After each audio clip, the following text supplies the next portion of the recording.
О мій отче Миколаю, прошу, жаль я щирий маю, подарунків не чекаю, лиш прийди, тебе благаю.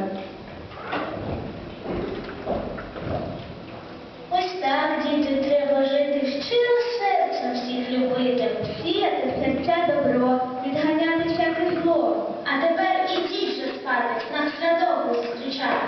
Миколай мене послав, щоб по світі я літав, і про кожну дитину склав йому свою картину. Діти є, що гарно жили, шанувалися, любили, щиро Богові молились, і з батьками не сварились. Церкву завжди поспішали, Бога ласкався прохали. 7 років добре вчили, з дітками у мирі жили. Поруч із дітьми такими було добре, гарно, мило.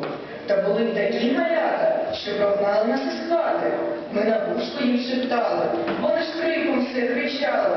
Нібались на батька й неньку, не молилися раненько. Як до церкви йти прохали, зразу стомлені ставали.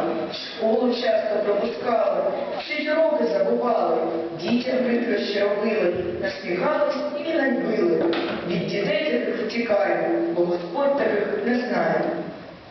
Дітеньки, я вас прохаю, до любові закликаю.